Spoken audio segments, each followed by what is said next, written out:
This is the FM Gold channel of All India Radio. In the program News Analysis, now we bring you a discussion on GOBAR-Dhan scheme. The participants are Dr. Bhushan Tyagi from Ministry of Agriculture and Farmers Welfare and Gargi Parsai, journalist. Prime Minister Narendra Modi on Sunday said that the government plans to create an online platform for trading cow dung and agricultural waste under its recently announced Waste to Wealth scheme, urging people to make use of GOBAR-Dhan, which is Galvanizing Organic Bio-Agro Resources scheme announced in the current union budget. He said it has the potential to create new jobs linked to waste collection, transportation and biogas sales. The Prime Minister said this during his 41st Mann Ki Baat broadcast aired nationwide on Sunday. He said that India's cattle population numbering 300 million produces 3 million tons of dung every day. This, together with agricultural waste and kitchen waste, could be used for producing biogas. The GOBAR-Dhan scheme, Mr. Modi said, would not only keep the villages clean and sanitized, but also help generate additional income for people. And he has of course called upon new entrepreneurs and self-help groups, cooperative groups and women to come forward and participate in this scheme. Can you give us details of this scheme and how it's going to be worked out? The GOBAR-Dhan scheme is a newly announced scheme by Government of India. This is one of the most important schemes to clean and provide hygienic environment to our animals. As you may be aware that we have about 300 million cattle and buffaloes. In addition to that, we have a number of sheep, goat and other species of the animal, equaling to 51 crores of animals. And a lot of this cow dung is being produced in the country. There is no proper disposal method of the cow dung in the country. This is very important for us to have a proper, hygienic and scientific method for the disposal of the cow dung. And this scheme will play a crucial role in providing employment to the rural poor, as well as the proper disposal of the cow dung. Big biogas plants being erected in the country at various locations, and these big biogas plants not only produce biogas, will also produce electricity through use of the generators, and this can also be converted into the bio-CNG. Bio-CNG is important for our vehicles. It can be used similar to the CNG. You may be aware that a lot of electricity is produced, and about 10 kg of the cow dung, 1 unit of the electricity is produced in the country.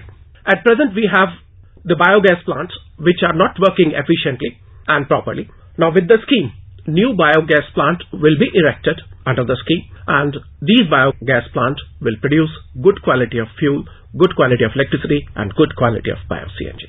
The Prime Minister also talked about using kitchen waste and the other agricultural waste to produce manure and other commercially important things, also to go in for vermicompost, and which in a way we have given up in rural areas now because of the chemicals being used in production. Not only will this help with the fertility of the soil, but it will help in increasing our productivity and ultimately the income of farmers, which is the goal of the government, to double the farmers' income by 2022. I just wanted to ask you that will these plants, that the biogas plants you're talking about, are they going to be community plants or are they going to be individual household plants? A lot of information is not available with the Animal Husbandry Department, Government of India. This scheme is going to be implemented by Ministry of Non-Conventional Energy Resources, but the big biogas plants which are going to be erected under the scheme will be the community-based plants mainly, because a lot of farmers are going to participate, or these plants may be owned by some commercial units which will take cow dung from the farmers and then on the cost basis, and then this cow dung is converted into the manure. You are very correct in saying that this will not only improve the fertility of the soil. Fertility of the soil is very crucial now for the country in order to enhance the production and productivity of some of the major crops of the country, as well as to improve the fertility of the soil. There is a need for the large amount of the manures in the country, like use of the biofertilizer as well as the manure compost in the form of the vermicompost.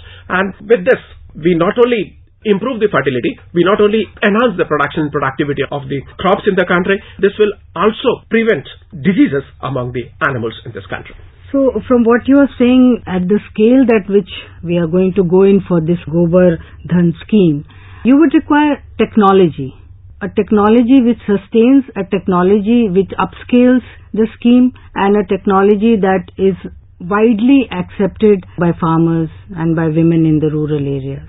So are we going for some indigenous technology or are we going to get some technology from outside? The technology has been developed by Ministry of Non-Conventional Energy Resources, and technology is already available with the Ministry of Non-Conventional Energy Resources. I have seen large number of the biogas plants which are working efficiently in the country. Very large biogas plants are there in Gujarat, very large biogas plants are there with central cattle breeding farms. I think Haryana also. Haryana, Uttar Pradesh, these biogas plants are not only producing biogas, they are also producing electricity.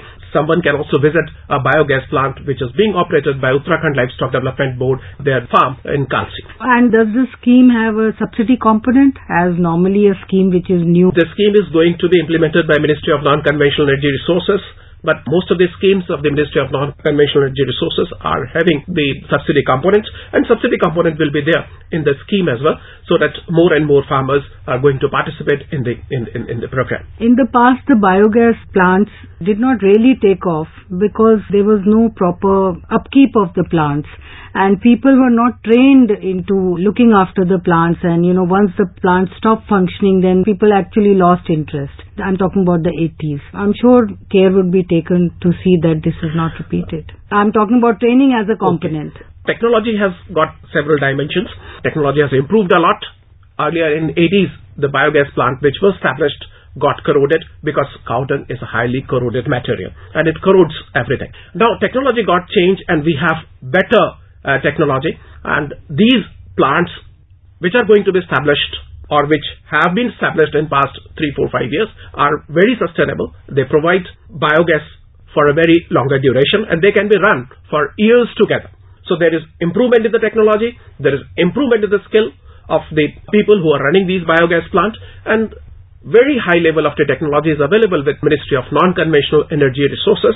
So I don't think that these plants will be corroded away very fast as we had done in early 80s. And the cows and the livestock in Gokul missions, is their dung also going to be incorporated into the scheme? I mean, are they going to contribute to the scheme? But what is the concept of the Rashtriya Gokul mission is that we will take up the development and conservation of the indigenous breed in a scientific and a holistic manner.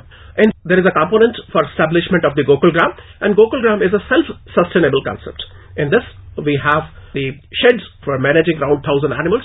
There is a biogas plant which will be used for the production of the manure, which will be used for the production of the vermicompost, and this biogas plant will also produce electricity, as well as there is a pump for the bio-CNG inside the Gokul Gram. So there is a proper utilization of the cow waste. Every waste of the cow will be properly utilized so that very high level of the hygienic environment is maintained inside the Gokul Gram. And GOBAR-Dhan, of course, will also yield vermicompost and biocompost, the kitchen waste, the agriculture waste, which is very helpful to the soil. And we need to raise the productivity of the soil because overuse of fertilizers and overuse of water and salinity has really spoiled the soil health in many places. So that is also connected and it's going to be very helpful. On one hand, there has been international pressure on India that the emissions from cow dung and the cow burps is going to add to the climate change effects. And on the other hand, now we are going in for this kind of a scheme. So how are the two situations reconciled? These are two very interrelated schemes. We all are aware that with the emission of the methanes, because all animals emit a lot of methane when they consume fodder. So these methanes lead to the global warming. But if we properly keep the manures in the biogas plant, then there is a very little emission of the methanes, and reduction in the methane emission will reduce the chances of the global warming, and therefore reduction of the carbon footprint. Reduction in the carbon footprint is the major achievement of these biogas plant or proper disposal of the cow tongues. But enough dung is available in the country to upscale this and to keep it on a sustained manner? Yeah. Enough dung is available in the country. We can get very good quantity of cow dung. There was another concern that we are moving towards farm mechanization in some of the progressive states. So on one hand, we are talking about farm mechanization, which means that we are not using cattle for plowing and other things. Cattle, after all, basically is used for plowing, and that's where the dung comes from.